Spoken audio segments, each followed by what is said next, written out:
ഈ അടിമമോചനം അതിൻ്റെ വിഷയത്തിൽ നമ്മൾ ഇസ്ലാമിക ആദർശം മനസ്സിലാക്കുന്നത് എത്ര മഹനീയമായ നിലക്കാണ്.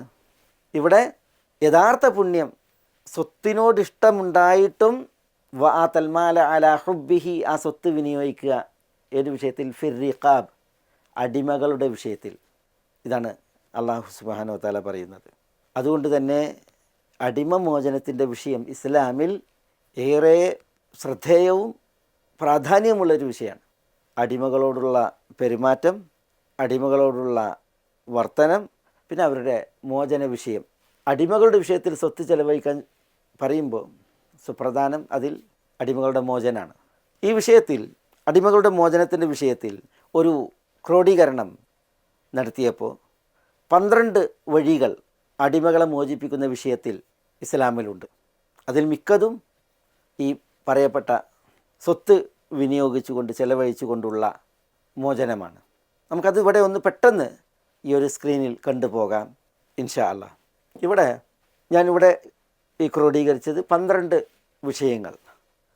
അതിൽ മുക്കാത്തബത്ത്, തദ്ബീർ, റിഖാബ്, കഫാറത്ത്, നേർച്ച, പ്രസവം, അതുപോലെ മേനി വികൃതമാക്കിയാൽ, രക്തബന്ധം തെളിഞ്ഞാൽ, ഭാഗികമായ മോചനം നൽകപ്പെട്ടാൽ, പെരുമാറ്റങ്ങളിൽ ദൂഷ്യമുണ്ടായാൽ, അടിമകളോടുള്ള പെരുമാറ്റത്തിൽ ദൂഷ്യമുണ്ടായാൽ, അതേപോലെ തന്നെ ഒരാൾ പുണ്യം നേടുവാൻ, ഇപ്പോൾ നമ്മൾ ഞാൻ പറഞ്ഞല്ലോ, ദുല്ലനി അല്ലെങ്കിൽ അല്ലിമിനി അമലൻ യുദ്ഖിൽനി അൽ ജന്ന, സ്വർഗപ്രവേശനത്തിന് ഒരു അമൽ പഠിപ്പിച്ചു തരുമെന്ന് വന്ന വ്യക്തിയെക്കുറിച്ച് പറഞ്ഞില്ല. അതേപോലെ പുണ്യം നേടാൻ, സ്വർഗം നേടാൻ അടിമയെ മോചിപ്പിക്കൽ. പിന്നെ അടിമമോചനത്തിൻ്റെ വിഷയത്തിൽ കളി കാര്യമാകുമ്പോൾ എന്ന് എഴുതിയത് എന്തിനാ? ഒരാൾ അടിമയെ നോക്കിയിട്ട് തമാശക്ക് പറയണം, നിന്നെ ഞാൻ മോചിപ്പിച്ചിരിക്കുന്നു. അത് കാര്യമാണ്. ആ അടിമ മോചിതനാണ്, അയാൾക്ക് സ്വാതന്ത്ര്യം കിട്ടി. ഇങ്ങനെ 12 വഴികൾ അടിമകൾക്ക് അടിമത്തത്തിൽ നിന്ന് പുറത്തു പോകാൻ ഇസ്ലാം വാതായനം തുറന്നിട്ടു, വേദി തരപ്പെടുത്തി, മാർഗം തെളിയിച്ചു, വഴി തുറന്നു. ഇതാണ് നമ്മൾ മനസ്സിലാക്കുന്നത്. അതിൽ ഇപ്പോൾ ഉദാഹരണത്തിന് ഇപ്പോൾ മുഖാത്തബ ഉണ്ട്. അള്ളാഹു വിശുദ്ധ ഖുർആനിൽ പറഞ്ഞതാണ്, വല്ലദീന യബ്തഗൂനൽ കിതാബ് മിമ്മാ മലക്കത്ത് അയ്മാനുക്കും, അടിമകളിൽ നിന്ന് മോചന കരാർ ആഗ്രഹിക്കുന്നവർ, യജമാനോട് എനിക്ക് മോചനം വേണം, അതിൽ നമുക്ക് കരാർ ചെയ്യാം, ഞാൻ നിങ്ങൾക്ക് നിങ്ങൾ ഉദ്ദേശിക്കുന്ന തുക നൽകി സ്വതന്ത്രനാകാൻ റെഡിയാണ്, എന്നോട് കരാറിന് ഏർപ്പെടണം ആ വിഷയത്തിൽ എന്ന് പറഞ്ഞാൽ അള്ളാഹു പറയാണ് ഫകാതിബൂഹും, നിങ്ങൾ അവരുമായി മോചന കരാറിൽ ഏർപ്പെടണം എന്ന് അള്ളാഹു സുബ്ഹാനഹു വ തആല പറയാണ്. സുബൈഹ് എന്ന് പറയുന്ന അടിമ ഹുവൈത്ത് ബിൻ അബ്ദുൽ ഉസ്സയോട് ഇങ്ങനെ മോചന കരാർ ഒരുക്കാൻ ആവശ്യപ്പെട്ടു. സുബൈഹ് പറഞ്ഞ അബ്ദുൽ ഉസ്സയോട് എനിക്ക് മോചനം വേണം, നമുക്കൊരു കരാറിലെത്താം, ഞാൻ നിങ്ങൾക്ക് നിങ്ങൾ ഉദ്ദേശിക്കുന്ന തുക തരാം, എന്നെ വിടിയും ഒഴിവാക്കി. അപ്പോൾ അയാൾ വിസമ്മതിച്ച്, ഹുവൈത്ത് ഇബ്നു അബ്ദുൽ ഉസ്സ വിസമ്മതിച്ചു, ഹുവൈത്തിബ് വിസമ്മതിച്ചു. അപ്പോഴാണ് അള്ളാഹു ഈ ആയത്ത് ഇറക്കിയത് ഫകാതിബൂഹും, നിങ്ങളങ്ങനെ കരാർ എഴുതണമെന്ന്. അതുകൊണ്ടാണ് പിന്നെ ഇസ്ലാമിൽ നമ്മൾ വായിക്കുന്നൊരു ചരിത്രമാണ്. ഉമർ റളിയല്ലാഹു തആല അൻഹു ഒരിക്കൽ മദീനയിൽ സീരീൻ്റെ വിഷയത്തിൽ, സീരീൻ എന്ന് പറഞ്ഞിട്ടുണ്ടെങ്കിൽ മുഹമ്മദ് ബിൻ സീരീൻ, ഹഫ്സ ബിന്ത് സീരീൻ, അനസ് ഇബ്നു സീരീൻ, അല്ല സീരീൻ എന്ന് പറയുന്ന മഹാൻ, അദ്ദേഹം ഒരു മൗലയായിരുന്നു, അടിമയായിരുന്നു. അനസ് റളിയല്ലാഹു അൻഹുവിൻ്റെ മൗലയായിരുന്നു. സീരീൻ അനസിനോട്, യജമാനോട് മോചന കരാറിൽ ഏർപ്പെടാൻ ആവശ്യപ്പെടുകയാണ്. അപ്പോൾ അനസ് റളിയല്ലാഹു തആല അൻഹു വിസമ്മതിക്കുകയാണ്.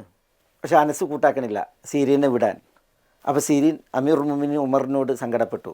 അപ്പോൾ ഉമർ വടിയെടുത്ത് അനസിനെ അടിച്ചു എന്നാണ്. എന്നിട്ട് ഉമർ നമ്മൾ നേരത്തെ കാണിച്ച ആയത്തുണ്ടല്ലോ, ഈ ആയത്ത് ഓതിക്കൊടുത്തു എന്നാണ്. വല്ലദീന യബ്തഗൂനൽ കിതാബ മിമ്മാ മലക്കത്ത് അയ്മാനുക്കും ഫകാതിബൂഹും ഇൻ അലിംതും ഫീഹിം ഖൈറ എന്ന ആയത്ത് ഓതിക്കൊടുത്താണ്. ഉമർ അനസിനെ തച്ചു എന്നാണ്. എന്തിന്? സീരീനുമായിട്ട് മോചന കരാറിൽ ഏർപ്പെടുന്നതിന് വേണ്ടി. ഇങ്ങനെ മോചന കരാറിൽ ഏർപ്പെടുന്നതിനാണ് പിന്നെ മുഖാത്തബ എന്ന് പറയുക. അപ്പോൾ ഈ അടിമമോചനത്തിന് സഹായിക്കുക എന്നുള്ളതാണ്. ചരിത്രത്തിൽ വേറെയും ആ വിഷയത്തിൽ ഉദാഹരണം കാണാൻ സാധിക്കും. ഞാനിതിവിടെ ഒരു ഉദാഹരണം മാത്രം അറിയിക്കുകയാണ്. മനസ്സിലല്ലേ? അള്ളാഹു സുബ്ഹാനഹു വ തആല പറയാണ്, ഇങ്ങനെ മോചന കരാറിൽ ഏർപ്പെട്ട അടിമകളുണ്ടല്ലോ, ആ അടിമകളെ സമ്പാദിച്ച് അധ്വാനിച്ച് യജമാനിന് കാശ് കൊടുത്തിട്ട് വീട്ടുമെന്നുള്ളതാണല്ലോ. അള്ളാഹു പറയുകയാണ്, വആതൂഹും മിൻ മാലില്ലാഹി ലദീ ആതാക്കും, ഈ മോചന കരാറിലായ ഏർപ്പെട്ട അടിമകൾക്ക് അവർക്ക് മുക്കാത്തബ് എന്നാണ് പറയുക, നല്ല മുക്കാത്തിബ് എന്നാണ് പറയുക. അവർക്ക് സാമ്പത്തിക സഹായം നൽകാനാണ്. ആരോട്? യജമാനന്മാരോട് എന്ന് പറഞ്ഞെങ്കിൽ എത്ര സംഖ്യയാണോ കരാറിൽ ഏർപ്പെട്ടിട്ടുണ്ടെങ്കിൽ ആ സംഖ്യ വിട്ടുകൊടുക്കുക, അല്ലെങ്കിൽ അതിൽ നിന്നൊരു ഭാഗം വിട്ടുകൊടുക്കുക, അവരെ വീട്ടാൻ വേണ്ടിയിട്ട് അവരെ സാമ്പത്തികമായി സഹായിക്കുക. അതും അള്ളാഹു സുബ്ഹാനഹു വ തആല ഈ ആയത്തിൽ കൽപ്പിക്കുകയാണ്. അപ്പോൾ നോക്കൂ നിങ്ങൾ, അടിമകളുടെ മോചനത്തിൻ്റെ വിഷയത്തിൽ വഫിർ റിഖാബ്, ഇസ്ലാമിൽ അതിൻ്റെ ഒരു വഴിയാണിത്. 12 വഴികളിൽ ഒരു വഴിയാണ് ഈ മുക്കാത്തബത്ത്. മറ്റൊന്നാണിത് തദ്ബീർ. തദ്ബീർ എന്ന് പറഞ്ഞാൽ എന്താ? ഒരു ഉടമസ്ഥൻ, യജമാനൻ തൻ്റെ അടിമയെ തൻ്റെ മരണത്തോടു കൂടി സ്വതന്ത്രമാക്കുകയാണ്. ഞാൻ മരിച്ചാൽ എൻ്റെ കീഴിലുള്ള അടിമകൾ സ്വതന്ത്രർ. അതിനാണ് തദ്ബീർ എന്ന് പറയുക. കിതാബ് തദ്ബീർ എന്ന് കർമ്മശാസ്ത്ര ഗ്രന്ഥങ്ങളിൽ ഒരു അധ്യായം തന്നെ കാണാം. വിശുദ്ധ മദീനയിൽ Umm Farwa bint Abdullah Ibnu Naufal അൽ അൻസാരി റളിയല്ലാഹു തആല അൻഹയുടെ ഒരു ചരിത്രം കാണാം. ഉമ്മു വറക്ക. എന്താ ഈ ഉമ്മു വറക്കൻ്റെ ചരിത്രം? അവർ തദ്ബീർ ചെയ്തു. അവർക്ക് ഒരു ഗുലാമും ഒരു ജാരിയത്തും ഉണ്ടായിരുന്നു, ഒരാണും പെണ്ണും അടിമകൾ. ഉമ്മു വറക്ക പറഞ്ഞ് എൻ്റെ മരണത്തോട് കൂടിയിട്ട് ഇവർ സ്വതന്ത്രരാണെന്ന് പറഞ്ഞു. ഖദ്ദബ്ബറത്ത് എന്നാണ്, എൻ്റെ മരണത്തോട് കൂടിയിട്ട് ഈ ഗുലാമും ജാരിയത്തും സ്വതന്ത്രരാണെന്ന് പറഞ്ഞു. അവരെൻ്റെ മരണത്തോടു കൂടി സ്വതന്ത്രം എന്ന് പറഞ്ഞിട്ട് തദ്ബീർ ചെയ്തപ്പോൾ ഈ അടിമയും ഈ അടിമപ്പെണ്ണും അവർ നല്ല സ്വഭാവക്കാരായിരുന്നില്ല. അവരെന്ത് ചെയ്തു? ഉമ്മു വറക്ക റളിയല്ലാഹു തആല അൻഹയെ കൊന്ന് അവരെ ഒരു കാർപ്പറ്റിൽ ചുരുട്ടി വീട്ടിലിട്ടിട്ട് ഇവർ രായ്ക്ക് രാമാനം നാട് വിട്ട്, ഈ അടിമയും ആണും പെണ്ണും. സാധാരണ അമീറുൽ മുഅ്മിനീൻ ഉമർ റളിയല്ലാഹു തആലയുടെ ഖിലാഫത്തിലാണ് നടക്കുന്നത്. ഉമർ റളിയല്ലാഹു തആലനു സാധാരണ ഈ രാത്രികളിൽ എന്ത് ചെയ്യും? ആളുകളുടെ അവസ്ഥ, ഒരു ഭരണാധികാരി എന്ന നിലയ്ക്ക് അവരുടെ ക്ഷേമാന്വേഷണങ്ങൾ തിരക്കി നടക്കുമായിരുന്നു എന്നാണ്. അപ്പോൾ സാധാരണ ഉമ്മു വറക്ക റളിയല്ലാഹു തആല അൻഹയുടെ വീട്ടിൽ നിന്ന് ഖുർആനോത്ത് കേൾക്കാറുണ്ട്. അവർ നിസ്കരിക്കുന്നതും ഓതുന്നതും കേൾക്കാറുണ്ട്. പക്ഷെ അന്ന് കേട്ടില്ല, ഈ ദിനം കേട്ടില്ല, കാരണം അവരെ കൊന്നിട്ടിരിക്കുകയാണ്. അപ്പോൾ ഉമർ റളിയല്ലാഹു തആല എന്ത് ചെയ്തു? അപ്പം മടങ്ങി. എന്നിട്ട് പകലിൽ പോയി അന്വേഷിച്ചു. പിന്നെ അന്വേഷിച്ച് നോക്കുമ്പോൾ വീട്ടിൽ നിന്ന് ആളാനക്കമില്ല, പെരുമാറ്റ ഒന്നും കേൾക്കണില്ല. അപ്പോൾ നോക്കുമ്പോൾ ഉമ്മു വറക്ക കൊല്ലപ്പെട്ട് അവർ ഒരു പായയിൽ ചുരുട്ടപ്പെട്ട നിലയിൽ കിടക്കുകയാണ്. അപ്പോൾ അന്വേഷിക്കുമ്പോഴാണ് ഈ വിഷയം തെളിയുന്നത്. അങ്ങനെ ഈ ഗുലാമിനെയും ജാരിയത്തിനെയും പിടിച്ചുകൊണ്ടുവന്ന് അവരെ ശിക്ഷിച്ചു എന്നൊക്കെ ചരിത്രത്തിൽ കാണാം. ഏതായാലും ഈ തദ്ബീർ, അതാണ് നമ്മുടെ വിഷയം. അടിമകൾക്ക് പുറത്തു പോകാനുള്ള ഒരു മാർഗമാണ് വഫിർ റിഖാബ്. റിഖാബിൻ്റെ വിഷയത്തിൽ മറ്റൊരു സുന്ദരമായ അധ്യാപനമാണ് ഇത്, ഈ ഒരു വിഷയം തദ്ബീർ. പിന്നെ അള്ളാഹു സുബ്ഹാനഹു വ തആല സക്കാത്തിൻ്റെ 8 അവകാശികളിൽ ഒരവകാശി അടിമകളാക്കി സക്കാത്ത്. അതുകൊണ്ട് അടിമമോചനം അള്ളാഹു സുബ്ഹാനഹു വ തആല പറഞ്ഞു.